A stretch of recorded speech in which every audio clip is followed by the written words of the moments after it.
అన్నా సినిమా చెప్తా ఉన్నా హనుమాన్ సినిమా అనుమానమే లేదన్నా సినిమా సూపర్ డూపర్ హిట్ గా ఉందన్నమాట. అతడికి విజువల్స్ కి హ్యాట్సప్ కొట్టొచ్చు అన్న. అతడికి అవతార్ 1, 2 కూడా సరిపోలేదన్న.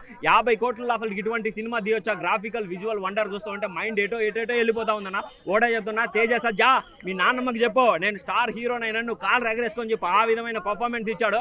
ఇంకోటి డైరెక్షన్ డిపార్ట్మెంట్కి వస్తే ప్రశాంత్ వర్మ సినిమా వర్త్ అంటే వర్త్ అదే గుర్తు అన్నమాట. సినిమా అయితే చాలా చాలా బాగుంది బ్రో. ఫస్ట్ ఆఫ్ ఆల్ ఏంటంటే ఫస్ట్ హాఫ్ లో మనకి రవితేజ గారు వాయిస్ ఇచ్చారు, వాయిస్ ఓవర్ ఇచ్చారు. ఆ వాయిస్ ఓవర్ కోతితో కామెడీ అవుతుంది, అది చాలా చాలా బాగుండేది బ్రో. అన్నిటికన్నా హైలైట్ రాకేష్ మాస్టర్ గారు ఉన్నాడు అనమాట. అదైతే చాలా చాలా బెటర్ గా అనిపించింది బ్రో. ఇంకోటి ఎస్పెషల్లీ హనుమాన్ ని చూపించిన విధానం బ్రో. మనం సీరియల్లో కానీ మన సినిమాలో కానీ హనుమాన్ ఎన్నో సినిమాలు వచ్చాయి, కానీ ఈ సినిమాలో హనుమాన్ ను చూపించినట్టు ఏ సినిమాలో చూపించలేదన్నమాట. ఆ విధంగా తీసుకొని వెళ్ళిపోయాడు బ్రో. అసలు ఏంటంటే కొన్ని సీన్స్ ఆ విజువల్ వండర్స్ పోతే హనుమాన్ మన దగ్గరగా ఉన్నట్టు అనిపిస్తుంది అనమాట.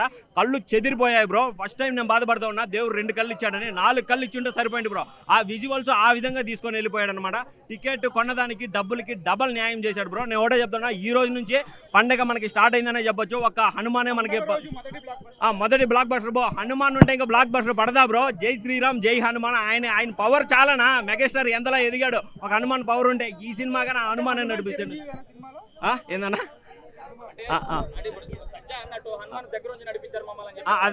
అదే కనపడుతుంది అన్న. అసలు ఏంటంటే డివోషనల్ గా మనకి కనెక్ట్ అయిపోతాం మన. అసలు ఆంజనేయ స్వామిని చూస్తా ఉంటే పెద్ద విగ్రహం, గ్రాఫిక్ విజువల్స్ మైండ్ బ్లాక్ అయిపోయింది అనమాట. మనకి తిరుపతిలో వెంకటేశ్వర స్వామిని చూస్తే మనకి ఎంత ఫీల్ వస్తుందో ఈ సినిమాలో గ్రాఫిక్ ఆంజనేయ స్వామి చూసినప్పుడు అదే ఫీల్ కలిగింది బ్రో. ఆ విధమైన రేంజ్ కి తీసుకొని వెళ్ళిపోయాడు బ్రో. అతడికి విజువల్స్ కి ఎవడైనా సరే ఏలేయాల్సిందే, గ్రాఫిక్స్ కి ఎవడైనా సరే గడగల్లాడిపోవాల్సిందే. ఆ విధమైన అవుట్పుట్ తీసుకొచ్చాడు బ్రో. 50 కోట్ల బడ్జెట్ లో ఇటువంటి సినిమాలు తీయొచ్చా అని అనిపించింది బ్రో. అవతార్ కూడా నాకు అక్కడక్కడ తగ్గిపోయిందనే చెప్పొచ్చు. ఈ విజువల్ చూస్తున్నప్పుడు పనికి రాలేదు. ఆ విధమైన విజువల్స్ గ్రాఫిక్ వండర్స్ తీసుకున్నాడు బ్రో. లేట్ గా వచ్చినా కానీ లేటెస్ట్ గా వచ్చారు, స్టైల్ గా వచ్చారు. దెబ్బ మాత్రం మామూలుగా కొట్టలేదు. ఈ రోజు నుంచి బ్లాక్ బస్టర్ మోత అనేది మోగుతానే ఉంటది బ్రో.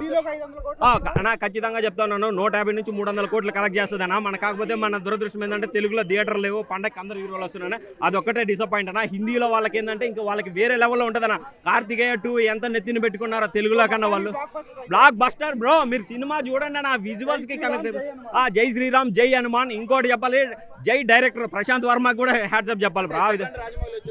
సెకండ్ రాజమౌళి వచ్చారు బ్రో. అసలు విజువల్స్ అవుతానా, నేను ఎస్పెషల్లీ దండం పెట్టాలన్న. ఆ విధమైన విజువల్స్ ఇచ్చాడన్న. అవుట్పుట్ కానీ అసలు ఎక్కడ తగ్గలేదన్న. క్వాలిటీ అనేది ఎక్కడ తగ్గలేదు. 50 కోట్లు ఈ విజువల్స్ రావడం అనేది చాలా చాలా కష్టం బ్రో. సినిమా అయితే చాలా బాగుందన్న. ఫ్యామిలీతో కలిసి చూడండి, మీకు మైండ్ ఫ్రెష్ అయిపోతుంది. Thank you.